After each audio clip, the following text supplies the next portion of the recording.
NTN Televisión, lo que tienes que ver.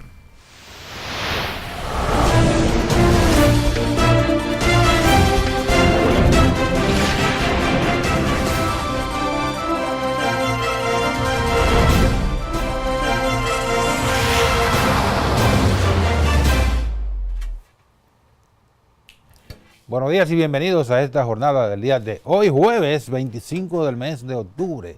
Una semana que se ha ido así.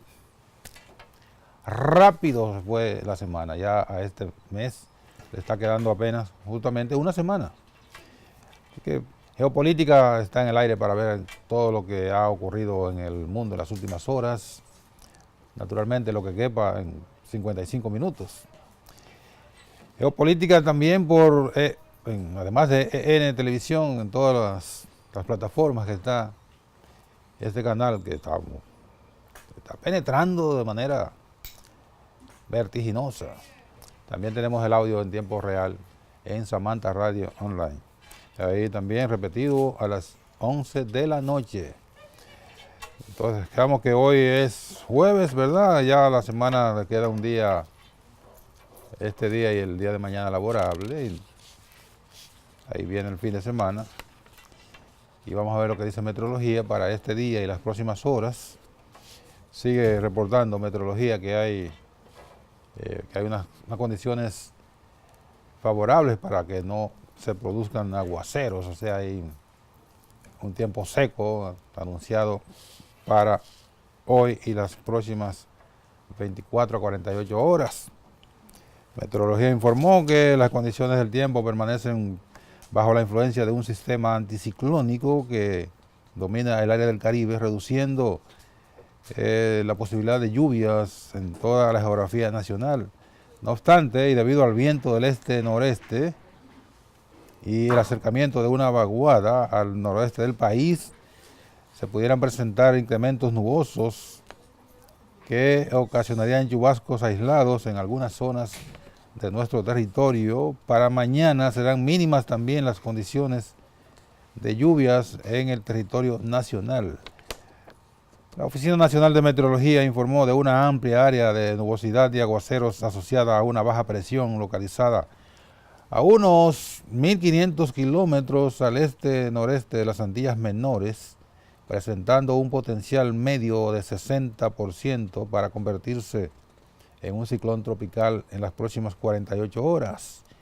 En cuanto a las temperaturas, han comenzado a tornarse agradables durante la noche, especialmente en zonas de montañas, debido a la persistencia de flujo de viento del este-nordeste que ocasiona que el calor disminuya. Por otro lado, el huracán Huila golpeó algunas zonas de México, no ocasionó muertos y dejó algunas lluvias torrenciales que provocaron la intervención de las autoridades de varios estados, las cuales dijeron que habían exagerado las medidas de prevención justamente para evitar consecuencias mayores, o sea, hicieron más allá de lo debido y por eso no hay muertos ni daños considerables en esa zona. Bueno, el día de ayer el presidente Danilo Medina entregó varias obras que complementan la ciudad Juan Bosch, en la zona oriental de la capital dominicana, un residencial o un residencial no, es prácticamente un barrio, o una urbanización. Ya hay 1.600 familias que viven allí en la ciudad de Juan Bosch, y la proyección es que haya unas 5.000 viviendas en ese entorno. Y entonces el presidente de la República inauguró y entregó varias obras de las que son el componente para crear el ambiente favorable para una convivencia con todo lo que manda la ley, Entonces, allí entregó, fue un centro de desarrollo para personas con discapacidad, un centro integral para personas o los adultos mayores, y también obras relacionadas con con la educación. Todo esto complementa entonces ese entorno de la ciudad Juan Bosch, que desarrolla el sector privado en cuanto a las soluciones habitacionales, porque son obras, son edificios y viviendas individuales que se adquieren mediante el fideicomiso. Allí están los bancos y las asociaciones que tienen fideicomiso.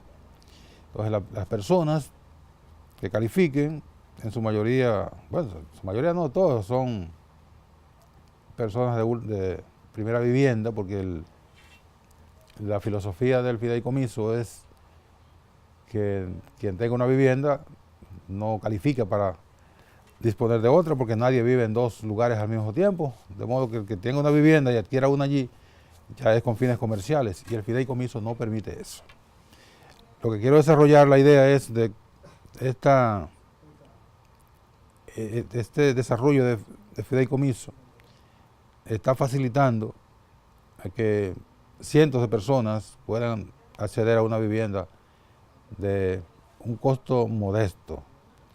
El fideicomiso contempla que las viviendas deben andar en un máximo de 2.4 millones de pesos para poder ser incorporadas al fideicomiso, al alcance del fideicomiso. Entonces, el compromiso del gobierno es el desarrollo de los servicios. Hay una alianza con el sector privado en ese sentido, que el gobierno aporta, en algunos casos aporta el terreno de las viviendas, con el llamado bono tierra, que permite el uso de ese bono tierra para darlo como parte del inicial de la vivienda. Es un aporte del Estado, porque esos terrenos eran del Estado o son del Estado ahí en la ciudad de Juan Bosch, que son terrenos propiedad del Consejo Estatal del Azúcar. Entonces el Estado también aporta lo que son las calles, alumbrado, escuelas, hospitales, que ya hay un hospital, esos centros integrales como el CAI, lo que antes se llamaban asilos de ancianos, que ahora se llaman hogares de acogida para las personas o los adultos mayores, etcétera, etcétera. Todo esto le corresponde al Estado dominicano, que lo haya venido desarrollando de manera paulatina en la medida en que avanza la construcción de todo aquel complejo que es la ciudad Juan Bosch. Durante esa inauguración del día de ayer, el presidente volvió a recalcar sobre la visión que él tiene de que la República Dominicana sea un país de clase media. Volvió a señalar que la pobreza, el Estado está, el gobierno está muy empeñado en reducir la pobreza a los niveles mínimos y a ensanchar la clase media, que es el segmento de la población que perfila en todas partes del mundo, perfila el desarrollo de una sociedad de clase media, como a la que aspira el presidente de la República, y que no es tan fácil. Una sociedad de clase media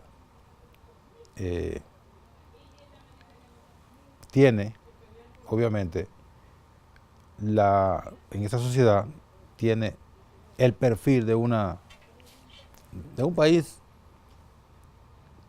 en algunos casos en vía de desarrollo, pero dependiendo del tamaño de esa clase media, habla del nivel de desarrollo que es más allá mucho más allá de la pobreza, aunque no alcance el nivel de desarrollo de las grandes potencias que vienen trabajando en ese aspecto durante decenas y decenas de años. Pero bueno, es un elemento muy importante.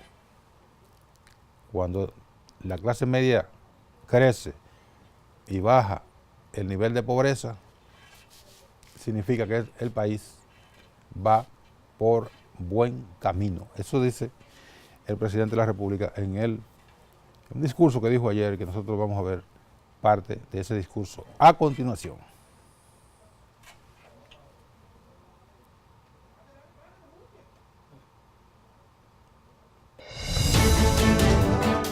Estamos abriendo el espacio. Este es el auténtico sentido de todas las políticas de vivienda que hemos puesto en marcha, porque necesitamos que esta clase media se consolide, que permanezca con ingresos dignos, que crezca y que abandone para siempre la condición de pobreza y vulnerabilidad. Y no solo estamos ayudando con la adquisición de un hogar, sino también con el empleo, con la educación y con la dignificación de la salud pública. Con proyectos como estos, estamos haciendo posible una nueva generación de ciudadanos, una generación con ganas de progresar, de trabajar, de labrar un futuro mejor para sus hijos y para su país. Esa es nuestra meta cuando invertimos en educación de calidad. Esa es nuestra meta cuando ampliamos los seguros de salud y construimos nuevos hospitales o estancias infantiles. Esa es nuestra meta cuando le damos crédito a los agricultores y también cuando acercamos la tecnología a la gente con República Digital. Porque Ciudad Juan Bosch es un símbolo de la República Dominicana que estamos construyendo entre todos, con todos y para todos. Un país de unión y estabilidad. Un país donde la pobreza retrocede y avanzan las oportunidades para todos y todas. Esa es la República Dominicana por la que vamos a seguir trabajando sin parar. Vamos a seguir sumando familias a la nueva clase media. Vamos a seguir abriendo espacios a las nuevas generaciones. Y con ello vamos a demostrarle al mundo que sí se puede tener el crecimiento económico con justicia social. Crecimiento que le llegue a la gente, que transforma vidas, que convierte sueños en realidad, como ocurre hoy aquí en Ciudad Juan Bosch.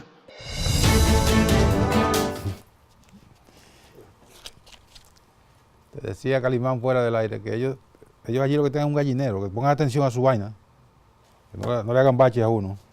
Ok. Buena esta, lo que dice el presidente de la República. Mucha gente dirá, bueno, de ese dicho al otro tramo donde está el hecho, hay un gran trecho. Porque siempre va a ser así. Nunca va a ser absoluta. La verdad nunca es absoluta. Va a depender de quien escuche esa verdad. Por ejemplo, esa proclama del presidente de la República, obviamente recibe el aplauso muy caluroso de la gente que ha sido tocado por las políticas oficiales, o son seguidores del presidente de la República, son seguidores del ciudadano Danilo Medina. Muy bien, encantado de la vida. Eso parece una maravilla. Pero cuando nos vamos a la otra cara de la moneda, donde están los opositores, donde están los amargados, que nunca ven que la República Dominicana va para ninguna parte, sino a fuñirse, va a decir, ese es un discurso de campaña.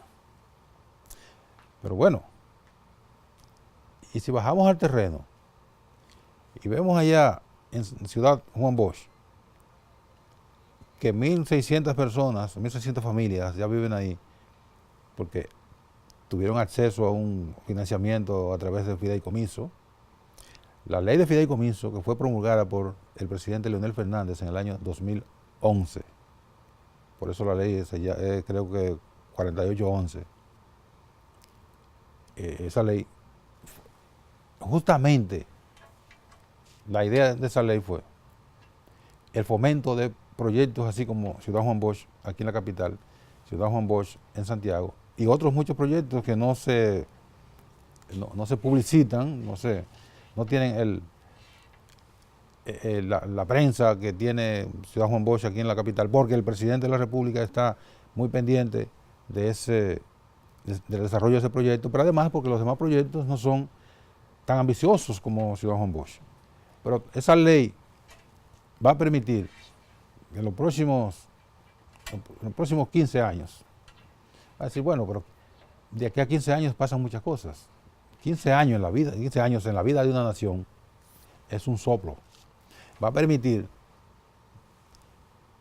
que muchas familias y vamos a decir muchos jóvenes, para ponerle la meta, que ahora tienen 20 años y que no tienen posibilidad, aunque se casen, de conseguir una vivienda, porque sus ingresos, a lo mejor juntando el ingreso de la nueva pareja, no alcanzan para acceder a un crédito, pero mediante esa ley van a tener dentro de 10 o 8 o 10 años o 15 años no solo la posibilidad, sino la realidad de comprar una vivienda, y el déficit habitacional de la República Dominicana va a ir disminuyendo en la medida en que se van a ir desarrollando proyectos de esa magnitud y de menos ambiciosos que Ciudad Juan Bosch Santo Domingo y Ciudad Juan Bosch Santiago. De modo que de este lado del presidente de la República y del lado del gobierno y del lado del Partido de la Liberación Dominicana lo ven el vaso medio lleno. Del otro lado, donde están los que nunca hacen nada y los que siempre están amargados y que la República Dominicana se va a joder de todas maneras, siempre van a ver el vaso medio vacío. Y se van a quedar todo el tiempo viendo el vaso medio vacío. Mientras el vaso realmente lo que está es medio lleno. Esa es la gran diferencia entre los optimistas, los positivos y los pesimistas y los negativos. Sencillo como eso. Hay una franja bien definida, hay una ruta, un camino lleno de muchísimas flores y del otro lado muchas espinas y guasábaras y piedras y cocodrilos y todas esas cosas que no avanzan para ninguna parte. Pero el país del otro lado, que es la mayoría, va a avanzar siempre. Vamos a la pausa y venimos de inmediato.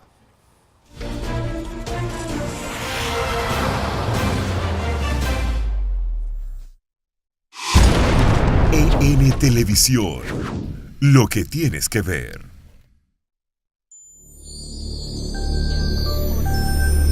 EN Televisión, lo que tienes que ver.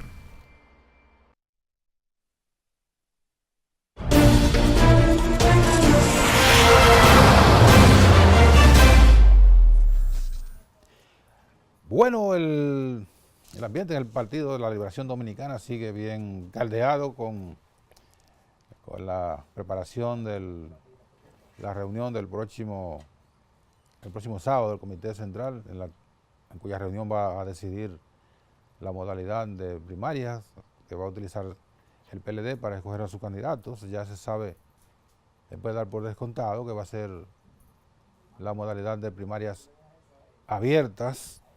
Pero en el día de ayer el presidente del PLD, el doctor Leonel Fernández, y el secretario general, Reinaldo Pared, mantuvieron una intensa actividad de orientación a los dirigentes PLDistas que vinieron de diferentes partes del país, de prácticamente todo el país, y también de algunas sesionales del exterior, creo que de Nueva York.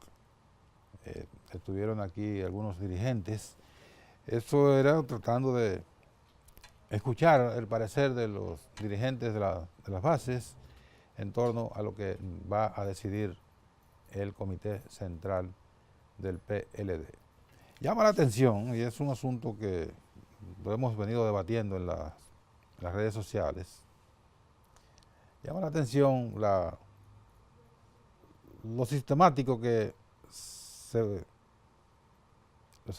ha sido el criterio de muchos dirigentes, algunos dirigentes importantes del comité político del PLD, en el sentido de que el padrón electoral, el padrón del PLD no sirve, que es un padrón fraudulento, que es un padrón que está viciado, que es un padrón falso y todo lo demás.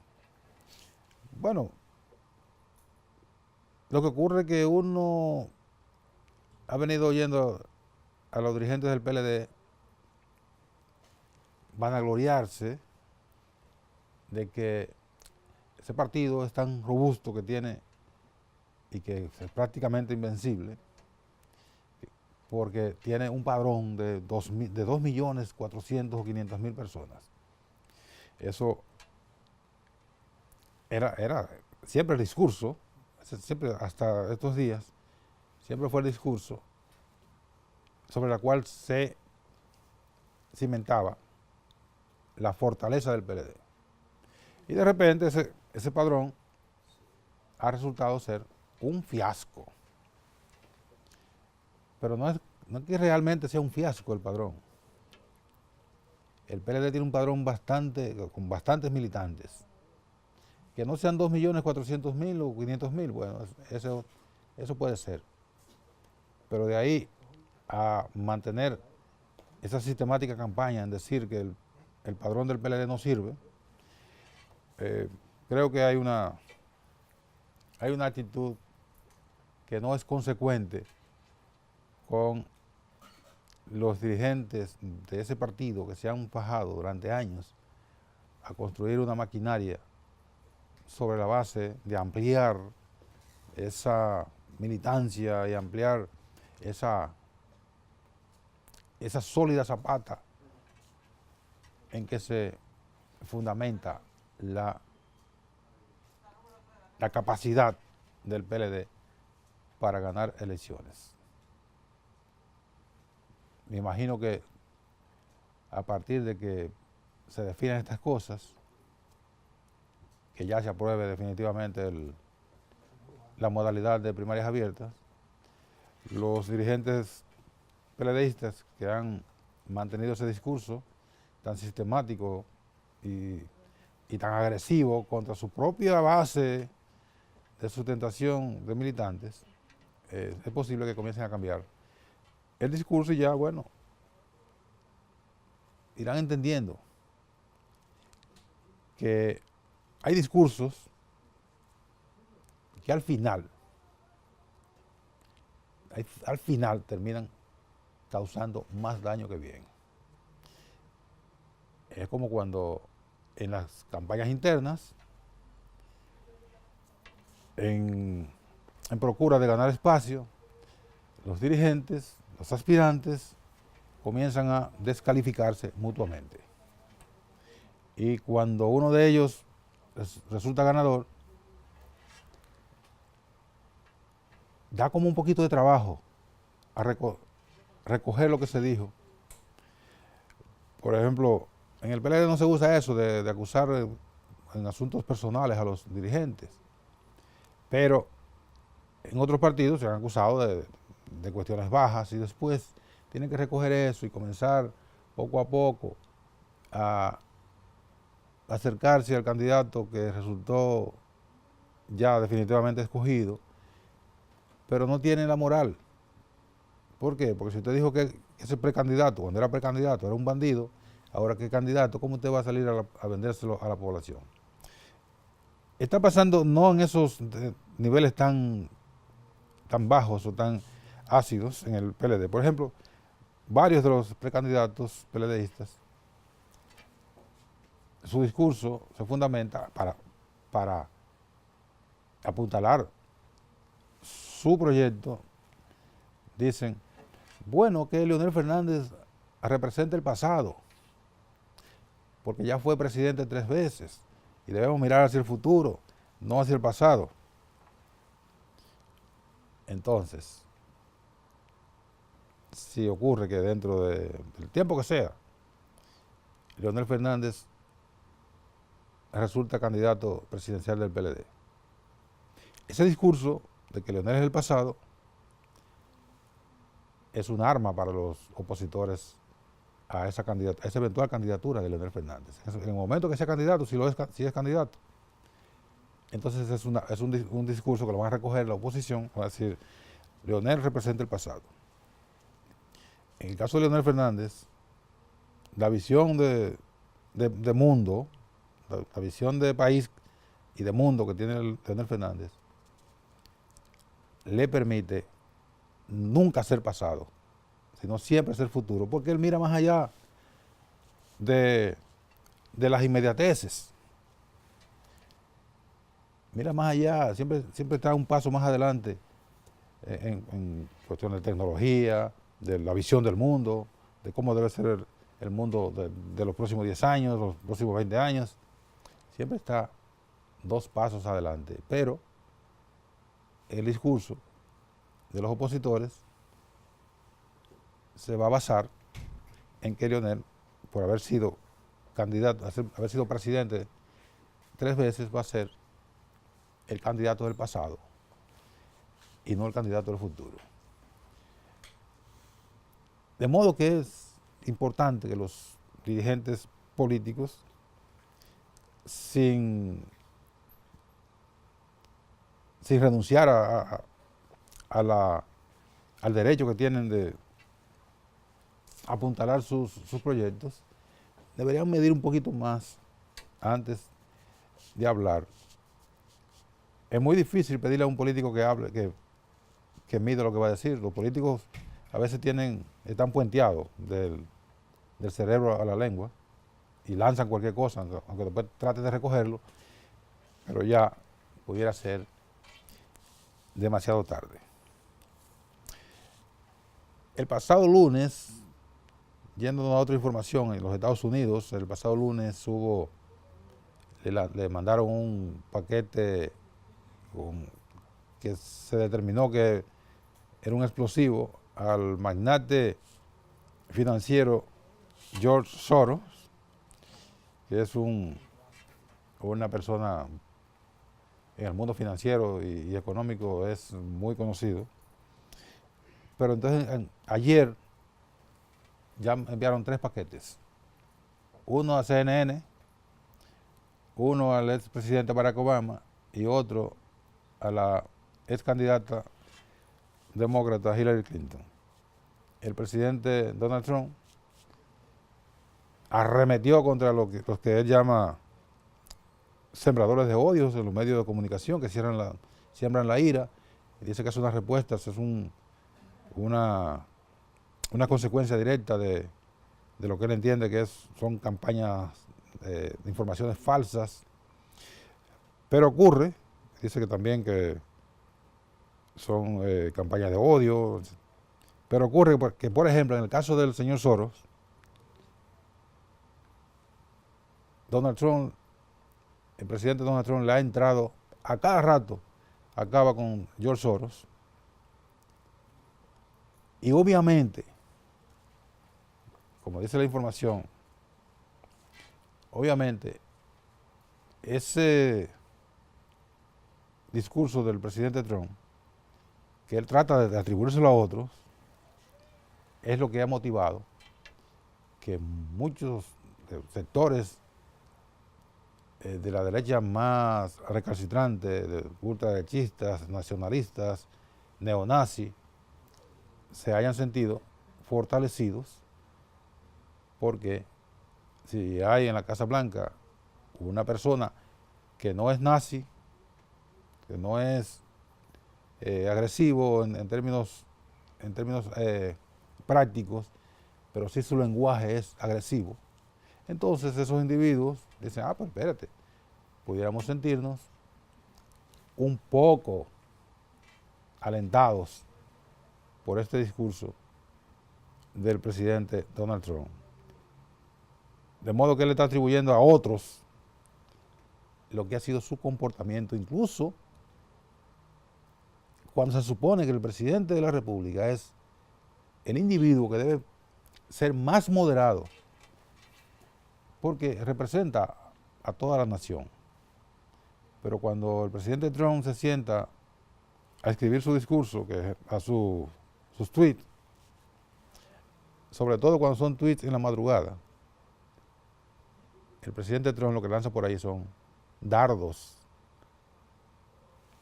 360 grados, embarra a media humanidad con esos tweets. Y después, de la mañana, pone otro tweet atribuyéndole a otros lo que es la consecuencia de su accionar madrugador. Vamos a ver entonces la información sobre las investigaciones que llevan a cabo las autoridades para determinar la procedencia de esta ola de envío de paquetes sospechosos de explosivos. Interceptados en Estados Unidos potenciales dispositivos explosivos. Tras un primer hallazgo de explosivos el pasado lunes en el correo del magnate George Soros, han seguido paquetes similares dirigidos a Hillary Clinton, a la oficina de Barack Obama y a la sede de la cadena de televisión CNN en Nueva York, que ha tenido que ser evacuada. Hemos visto esto antes e incluso algo peor. No nos dejaremos intimidar. Llevaremos a los autores ante la justicia. Hoy hemos presenciado un acto de terrorismo hacia la prensa libre y los líderes de este país mediante la violencia. Quiero dejar claro que la gente de Nueva York no será intimidada. El primer artefacto explosivo fue localizado en la residencia de los Clinton en Chappaqua durante un registro rutinario del correo realizado por los servicios secretos. Estamos bien gracias a los servicios secretos que interceptaron el paquete que nos iba dirigido.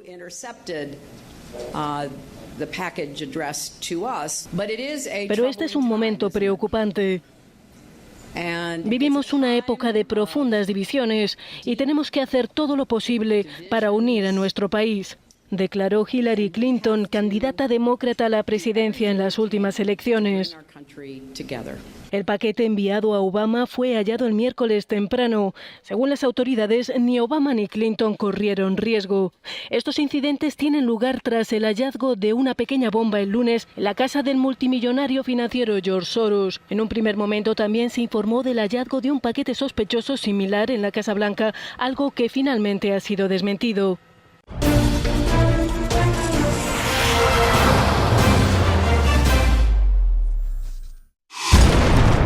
EN Televisión, lo que tienes que ver.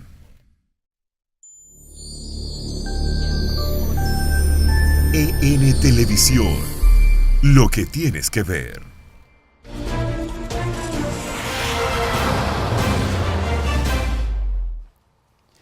Bien, seguimos en geopolítica de este día y tenemos que el expresidente de Brasil, Luis Ignacio Lula da Silva, recluido en una prisión de Curitiba, envió una comunicación al pueblo brasileño exhortándole a rechazar el próximo domingo la posibilidad de que un ultraderechista como el candidato Jair Bolsonaro pueda ganar esos comicios. Llamó a votar por el candidato del Partido de los Trabajadores, Fernando Haddad, quien ha ido aumentando con el paso de los días, en la misma medida en que ha venido bajando el candidato Bolsonaro. Sin embargo, al día de hoy, apenas 4 días de las elecciones, todavía le separan unos 7 u 8 puntos de diferencia, lo que significa que se estaría haciendo difícil al Partido de los Trabajadores ganar esos comicios. Difícil, pero no imposible, porque han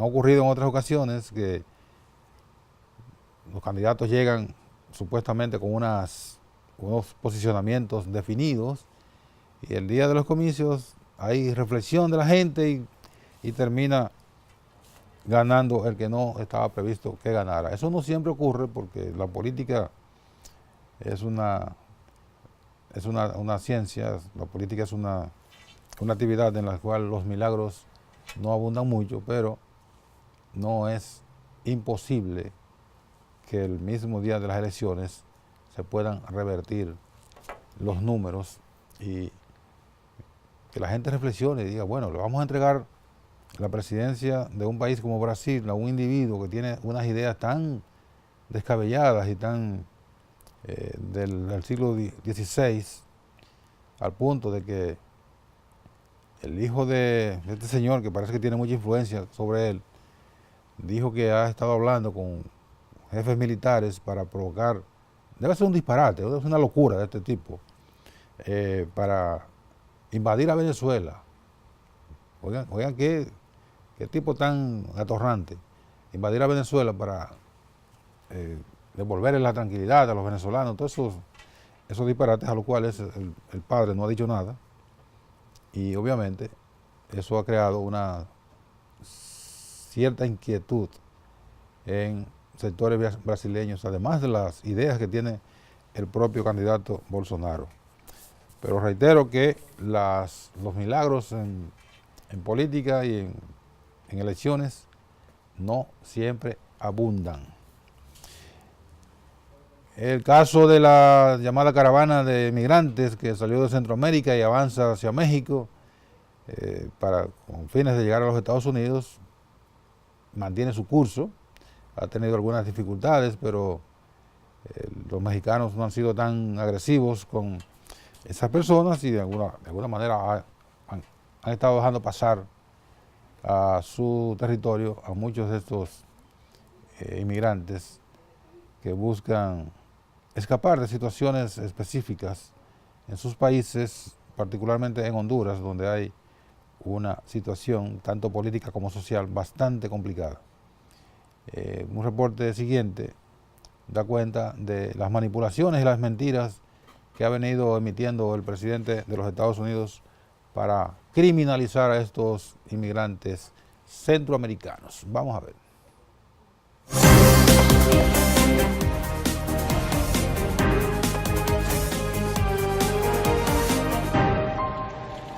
El presidente estadounidense Donald Trump conversó con líderes militares de Estados Unidos en el Pentágono sobre las opciones para reforzar la frontera con México ante la posible llegada de la caravana de migrantes, la mayoría hondureños que se dirige hacia su país, y advirtió que no se les permitirá entrar. El mandatario también ha expresado su rotundo rechazo, calificando al éxodo de familias como delincuentes. Este experto en leyes migratorias advierte que estas acciones del gobierno federal son inconstitucionales. Las personas en la caravana no están quebrando la ley, no son violadores, delincuentes. Lo que están haciendo es unidos, viniendo a los Estados Unidos para ejercer el derecho que Estados Unidos les ha dado, que es poder pedir el asilo político.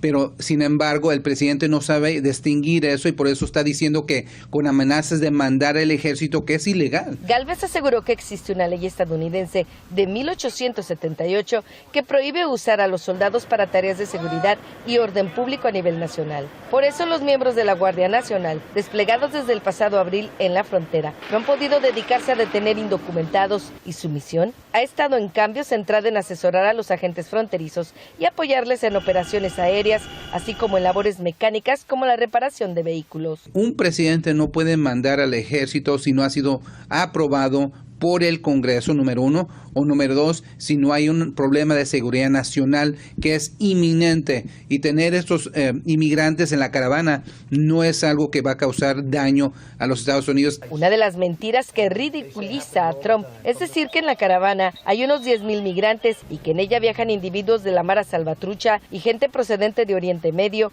o incluso terroristas, una teoría que ha propagado sin ofrecer pruebas. Siempre ha sido un país de inmigrantes. Los inmigrantes hacen muchos trabajos aquí que los americanos no quieren hacer, y definitivamente si un inmigrante de otro país viene y quiere luchar y quiere trabajar para su familia, pues debería tener esa chance. El vicepresidente de Estados Unidos, Mike Pence, frente a los medios de comunicación en la Casa Blanca, le dijo a Trump que había hablado con el mandatario de Honduras, Juan Orlando Hernández, y que había dicho que la caravana fue organizada por grupos de izquierda y financiada por Venezuela. Desde Los Ángeles, California, soy Rocío Orbach. Bueno, ahí está